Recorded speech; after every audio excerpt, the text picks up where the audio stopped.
Alright, it's Synolve again, and I thought I'd come back with another update and my new hairdo on everything that's going on with me and COVID. I'm actually smiling today. Actually took a full shower, yes, and TMI, but here we are. So here's my COVID update.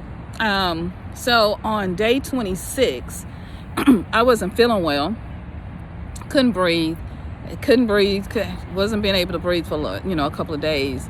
And my daughter made the comment when we picked her up from the airport. She went to Guatemala, that I was breathing hard, and so I was like, okay, I gotta go to the hospital. It is what it is. So I went to the hospital on day 26 and had an amazing doctor, Dr. Lord at Regional 1 in Memphis. And they diagnosed me with having, I think, all except about 2 symptoms of post-COVID syndrome. So that's what happened. Now, I had already cut my hair. So I just went ahead and cut it down. But we'll get to that in a minute. But anyway, so they diagnosed me with post-COVID symptom. I went through the x-rays and the pneumonia was gone. I'll talk to you, if you stick around, I'm going to talk to you about, or if you're on TikTok, it'll be in another update because you can only do 3 minutes. But I'm going to talk to you about all of the things I did to clear out my pneumonia. And I am sitting outside I'm sorry if you hear some noise. So day 26, went to the hospital, did the x-rays, no pneumonia. I did have some complications with the asthma. He put me on some very strong antibiotics.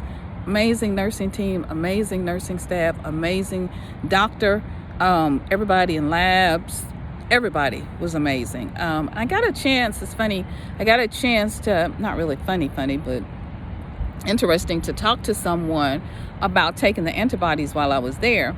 And so I thought, these updates that I'm doing are helping someone, and I'm grateful for that opportunity.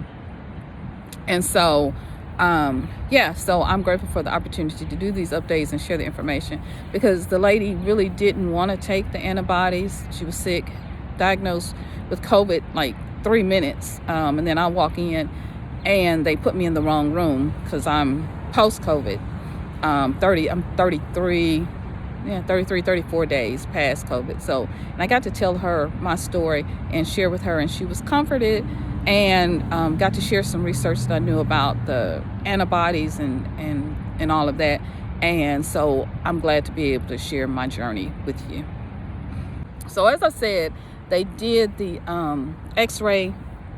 I'm pneumonia free, and then they ran a test, and so I'm having post-COVID symptoms, not being able to, the difficulty with breathing, headaches, some chills and fevers, and some hair loss as well. There are a whole bunch of symptoms. You can go look them out. Look them up. I might try to link it below. But so that's what happened with that. And I'm just really happy that the pneumonia was gone. And then, of course, asthma. Because what happens with COVID is that it triggers the the different issues that you might, pre-existing issues that you might already have, like asthma or diabetes, allergies. It just triggers those responses. And so they were checking me for blood clots. So I did about 3 different tests for blood clots, but they did not find any. So I'm happy about that. And I'm good. So I came home and they put me on these really strong, huge steroids. Oh, wow. Very strong medicine. I'd never had this much steroids before. And I was taking 3 a day. There were these huge pills. And I just decided at that point that, the hair wasn't worth it. Either I was going to take care of myself or I was going to take care of my hair, but I was not going to be able to do both.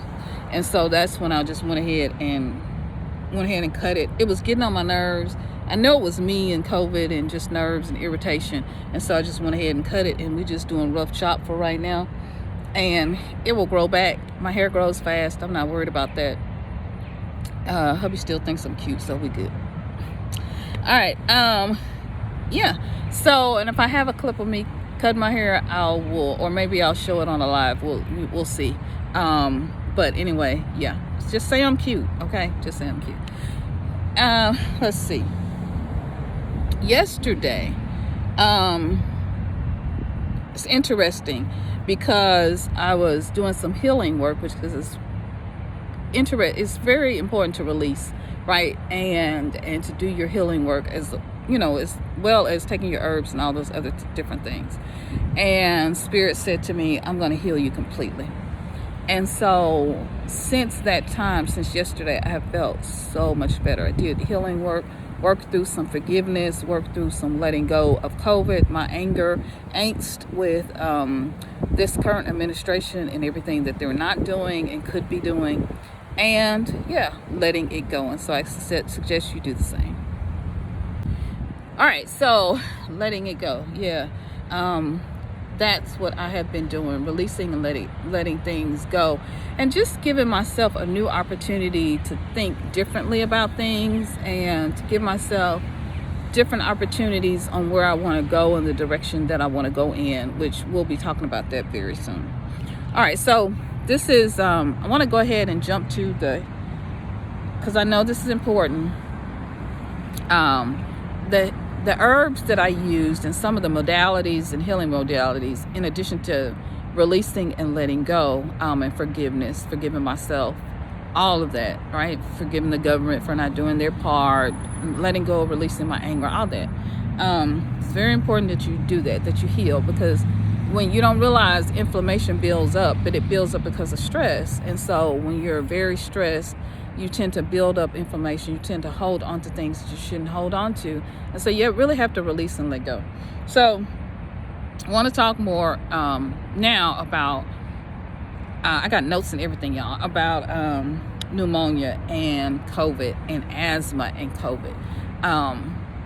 For diabetes and COVID, there's some interesting things that you can do as well. And it's really just staying on your diet and exercising, but staying within your diet, watching your sugars, watching what you eat, continue to take your meds. All right, with asthma, asthma, COVID, asthma, COVID, pneumonia, COVID. With those things, here are the things that I did. First of all, I went to the hospital. I said that. I went to the hospital. I went to the doctor, right? I did those things. I also got the x-rays, made sure I didn't have any blood clots. I did all the things that I needed to do. Well, when I was at home, this is what I did, all right? I made tea, right? Because your herbs for asthma and for pneumonia are going to be very similar. Mullein, green tea, lemon, honey, right? They're going to be very similar for asthma and both pneumonia. So what I did, I made a tea, and it had mullein, green tea, lemon. Now, if you've probably already seen my video where I picked mullein in Mississippi. So we picked a lot with my cousin. I did fenugreek seeds, eucalyptus, spearmint oil. If you want a list of everything that I did, then all you have to do is email me. So you'll be added to my email list, but email me at my name, Synolve@gmail.com. I'll leave it in the comments below. Email me and I will send you out a complete list. Okay, I'll send you out. You'll be added to my email list and you can stay updated. All right, so I made the tea. All right, so you're taking notes, but I also want you to email me so we can stay connected, right? I added spearmint, peppermint, lavender. Lavender is a stronger form of lavender. These are essential oils. I added it with grapefruit and lemon essential oils into a diffuser. And when I first turned the diffuser on, what I did was I inhaled it and let it kind of come up my nose, because I was taking the inhalers, Symbicort and the Pro inhaler, and I of course was taking antibiotics, steroids and antibiotics, okay, really strong meds. And so I did what my doctor told me. That was the first thing, and then these are just things I added to it. So I would inhale that, let it sit.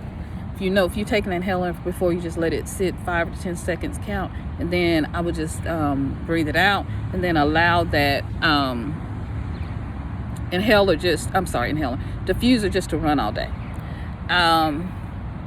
You need to be careful with the essential oils. Let me just put this as a note, because once they've worked and then you stop, you need to stop using them. You just need to keep on. And once if you start getting congested or anything, your symptoms become worse, then stop, because that's overuse. So you need to be careful.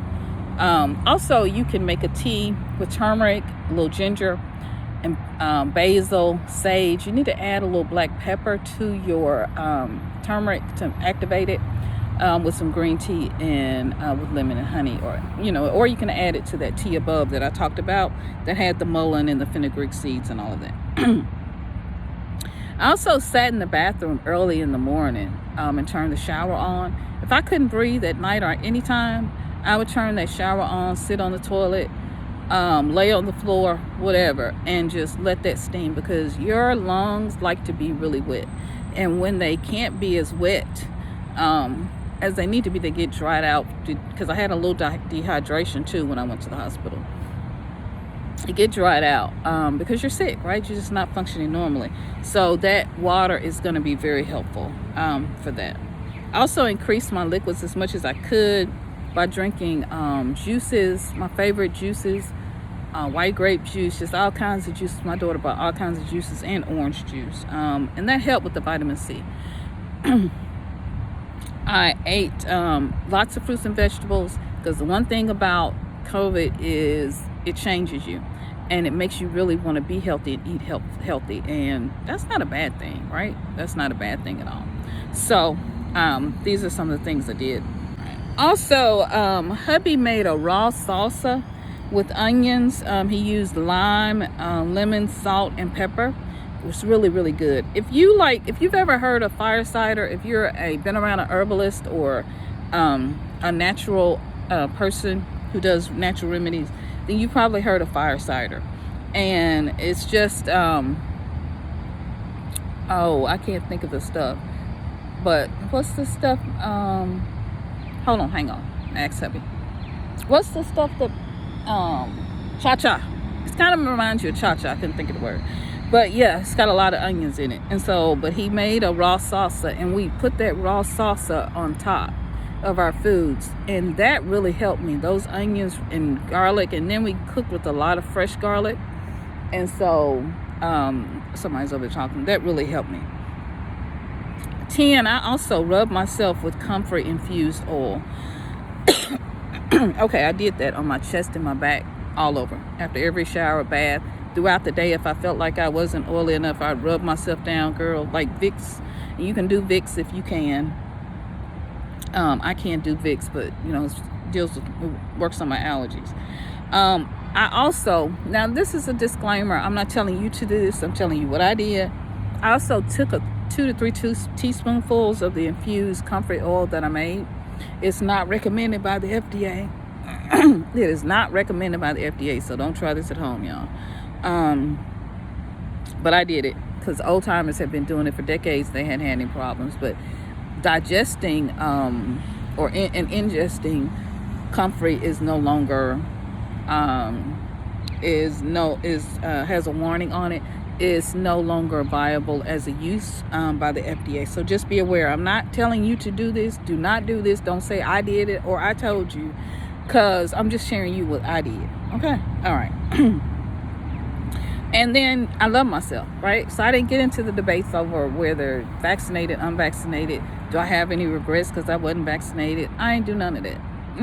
And if anybody had a conversation with me about that today or yesterday or tomorrow, I still am not going to get into it because it's not healthy for healing.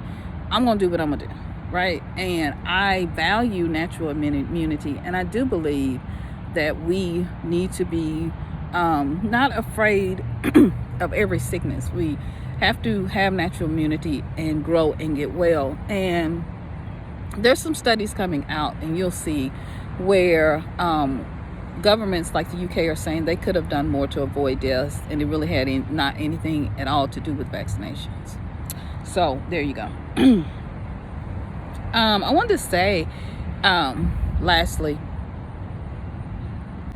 all right, so I wanted to say lastly that if you want to know how to make the comfrey infused oils, that I'm glad to share you how to do it. I actually, when I made mine 2 months ago, I actually did video parts of it. So if you want to know how to do that, I'm happy to share. Also, I think this brings me up on my COVID journey of where I am today.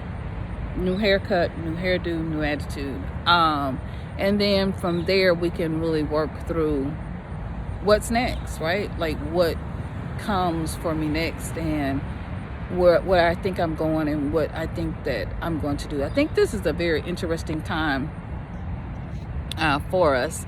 Very interesting time for me. Very interesting time for us all. And, you know, there's a freedom in choice and telling your story. And so I, you know, encourage you to share your story, whatever that may be, and to really value your story and the things that you have gone through. This debate about natural immunity will continue versus facts. All these things will continue, and everyone needs to really be healthy and make the choices that you need to make for you and your family, because that's what's most important. I think that somehow people have envisioned a world without disease and sickness. At the same time, we get stronger every time we get sick, and there are times when we just need to rest. And this isn't really a country that values that rest and relaxation. The slowdown, right? The bottleneck that's happening with all of the supply chain. Like, we want our stuff, we want it now, right now. So maybe this is the time, you know, in these lessons that we get from COVID, on loving family, on loving each other, on being there for each other, on slowing down, on growing our own vegetables, learning how to make our own salsa, learning how to make our own spaghetti sauce. Hubby made his spaghetti sauce the other day. And I think, you know, I make salsa too, but he did more of maybe a pico. I think it's pico de gallo is what it's called. But really, it was very yummy. These are things we're learning just how to do from fresh things right out of the garden. Just fresh things that you can just find without having it in a jar or bottle for you. And so I'm just encouraging you in these lessons that we learn to, you know, us being with our daughter, to value family and to love each other, embrace each other, to value debate and differences and, you know, and opinions, and to value slowing down and really taking a moment to take care of yourself and love yourself, and to get some rest. Well, and of course, to value encouragement. And I hope this encourages and inspires you. All right, bye guys. I love you so much. It's Synolve, and I'll see you in another video really, really soon. Bye-bye, guys.